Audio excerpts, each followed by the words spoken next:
පුංචි හිස් ඉඩක් ඇතුළේ පවා පුදුමාකාර තරම් විදිහට හිත නිවන ලස්සන වැසි වනාන්තරයක් නිර්මාණය කළා කියලා කිව්වොත් ඔයාලා විශ්වාස කරනවද?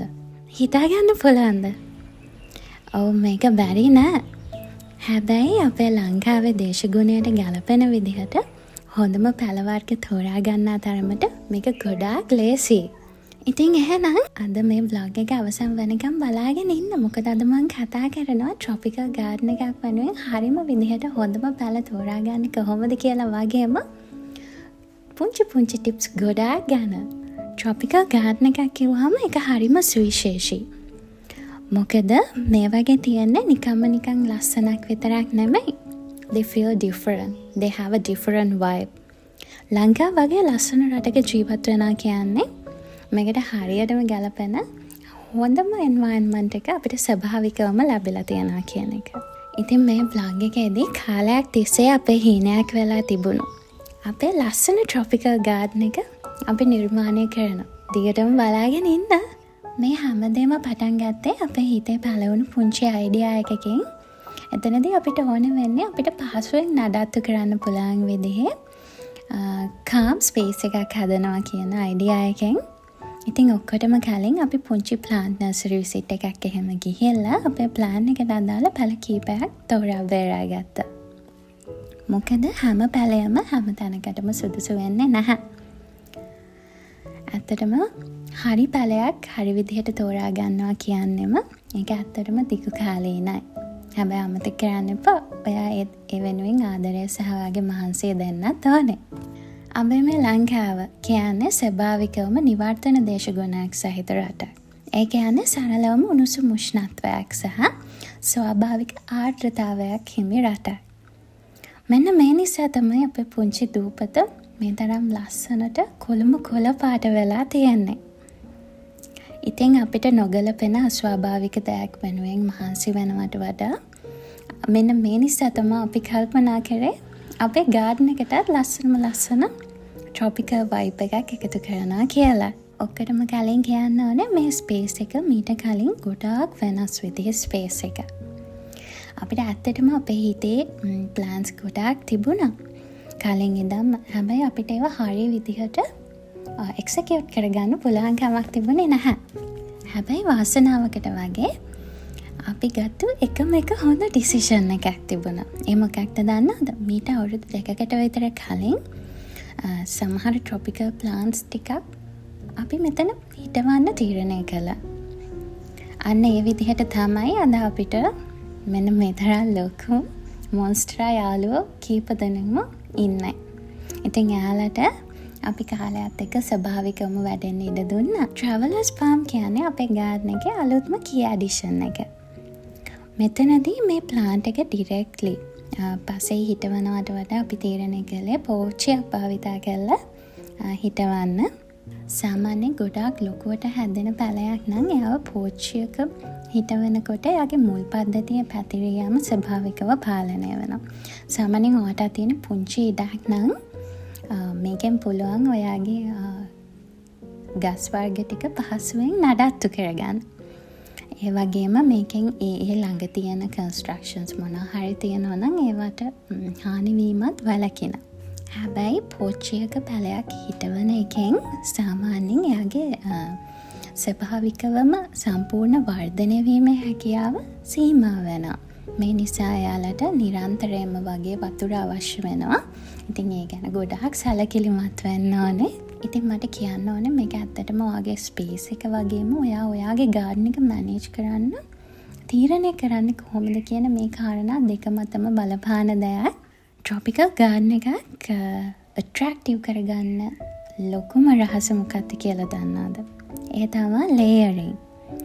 සාමාන්‍යයෙන් එක උස් වලින් එක ටෙක්ස්චර්ස් තියෙන එක ඩෙන්සිටිස් තියෙන පැල වර්ග තෝරා ගැනීම මගින් සාමාන්‍යයෙන් ඔයාගේ ගාඩන් එකේ ඩෙප්ත් එක වැඩි කරලා පෙන්වනවා. නිකම් ෆ්ලැට් ගාඩන් එකක් කියන්නේ ටිකක් විතර බෝරිං වෙයි. හැබැයි එතනින් එහාට ගියාම ඔයාගේ ගාඩන් එක ගොඩාරියක් පිරීලා පෙන්වන්න මෙන්න මේ ලේයරින් කියන මෙතඩ් එක ගොඩාක් වැදගත් වෙනවා. අපේ මේ පුංචි වැහි වනාන්තරයට වතුර කියන සාධකය ගොඩාරියක් සුවිශේෂී. හැබැයි මේක ඔයා දවසකට වතුර දාන වතාව නෙවෙයි. වතුර දාන ප්‍රමාණය නෙමෙයි. මෙතනදී බැලන්ස් සමබරතාවය කියන දේ ගොඩාක් වැදගත් වෙනවා. ඉතින් මෙතනදී මට කියන්න ඕනේ අපේ මේ ගාඩන් එක අපි නිර්මාණය කරන්නේ අපි කලින් ඉඳන් හදලා තියෙන පොන්ඩ් එකක් ආශ්‍රිතව. ඒ නිසාම අපේ හියුමිඩිටි කියන දේ ස්වභාවිකව පවත්වාගෙන යන්න පහසු වෙනවා. දැන් අපි කතා කරමු ලංකාවේ දේශගුණයට හොඳටම ගැලපෙන විදිහේ ට්‍රොපිකල් ප්ලාන්ට්ස් මොනවාද කියලා. මුලින්ම යන්නේ මොන්ස්ටරා. මොන්ස්ටරා කියන්නේ ට්‍රොපිකල් ටච් එක දෙන්න පුළුවන් විදිහේ මේන් රෝල් එකක් කිව්වොත් මං හිතනවා මං හරි කියලා.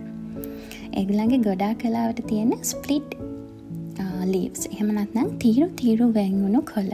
මෙන්න මේක නිසා තමයි ගොඩාක් වෙලාවට ඒගොල්ලන්ගේ වෙනස්ම විදිහේ වයිබ් එකක් ස්පේස් එකට එකතු වෙන්නේ. එතකොට මේ මොකද්ද? බෝස්ටන් ෆර්න්. Ferns love humidity. Ferns වලට ගොඩාක් වෙලාවට ආර්ද්‍රතාවය අවශ්‍ය වෙනවා. අපි සාමාන්‍යයෙන් සිංහලෙන් කියන මේවට මීවන කියලා. ගාඩන් එකට සාමාන්‍යයෙන් soft green look එකක් දෙන්න පුළුවන් හොඳම විදිහේ සහ පහසුවෙන් වගා කරගන්න පුළුවන් විදිහේ plant එකක් තමයි Boston fern කියන්නේ. මේකේ තව varieties ගොඩාක් තියෙනවා. දැනට අපේ ගාවේ තියෙන Boston fern තමයි.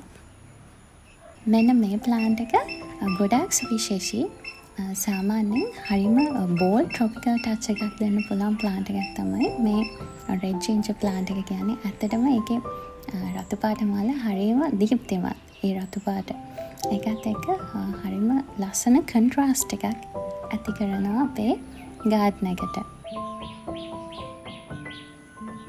දැන් කතා කරන්න යන්නේ statement plant එකක් ගැන. මේ තමයි tropical garden එකකට තියෙන්න ඕනේ හොඳ height එකක් තියෙන plant එකක්. මේ තමයි travelers palm. සාමාන්‍යයෙන් මෙයාලගේ height එක නිසා layering කියන දෙයට ගොඩාක් වැදගත් වෙනවා. philodendron කියන්නේ ඉතාම ඉක්මනින් පහසුවෙන් වැඩෙන විදිහේ plant එකක්. මෙයාලගේ varieties ගොඩාක් තියෙනවා. ඒ එක varieties වලින් එකතු වුණාම garden එකට වෙනම විදිහේ vibe එකක් එකතු වෙනවා. garden එකට ලොකු volume එකක් එකතු කරන්න පුළුවන් plant එකක් ගැන කියන්නද? මේ තමයි colocasia.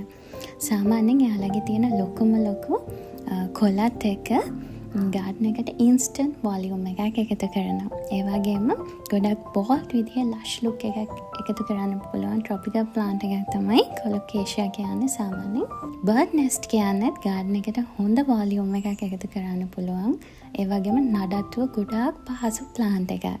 සාමාන්‍යයෙන් ඔයාගේ garden එකට හොඳ tropical rich green texture එකක් දෙන්න පුළුවන් plant එකක් කියන්නද? මේ තමයි green flame කියන්නේ. සාමාන්‍යයෙන් ඔයාගේ tropical garden එකේ ඉතුරු plants එකත් හරිම ලස්සනට complement කරනවා මේ plant එක. tropical garden එකකට නැතුවම බැරි plant එකක් දන්නවද? ඒ තමයි මේ banana leaves කියලා කියන්නේ. මේකත් හොඳ garden එකට හොඳ height එකක් දෙන විදිහ plant එකක්. tropical garden එකක් නිකන් කොළ පාටෙන් තියෙනකොට මං කියවනේ ඒක හරිම boring. ඒක නිසා මෙතනදී colors කියන දේත් ගොඩාක් වැදගත් වෙනවා. අපි ගොඩාක් සැලකිලිමත් වෙන්න ඕනේ. සාමාන්‍යයෙන් අර තියෙන green ගතිය අඩු කරන්න පුළුවන් වෙන තමයි අපි මෙතනදී hibiscus. එහෙම නැත්නම් සාමාන්‍ය සිංහලෙන් කිව්වොත් වද එකතු කරගත්තේ. ඒකෙන් අපේ garden එකට මං හිතනවා හොඳ contrast එකක් එකතු වෙයි කියලා. red ginger plant එක වගේම දැන් තමයි මං ආසම පාට එක. දැන් අපි යම් පොඩි රවුමක් මේ පුංචි tropical garden එක වටේ. එහෙනම් යන්න මාත් එක්ක. මේ පුංචි වැහි වනාන්තරය ඇතුලේ ඉන්නවා කියන එක පුදුමාකාර තරම් සැනසීමක්. සමහර පැල තාම චූටි. හැබැයි අපි වයසට යනකොට මේගොල්ලෝ තව ලොකු වෙලා ඉඳී. ඒ වගේම ඉරේලිය මේ ලස්සන කොළවලට වැටෙනකොට ඒක වෙනම විදිහේ ආර්ට් එකක්. ඒක හිත නිවනවා. එයාලා එක අතට හුළඟට හෙලවෙනකොට මේක මාරම තෙරපි එකක් වගේ. ඇත්තටම ජීවිතේ නිදහස කියන්නේ මේක කියලා මට හිතෙනවා.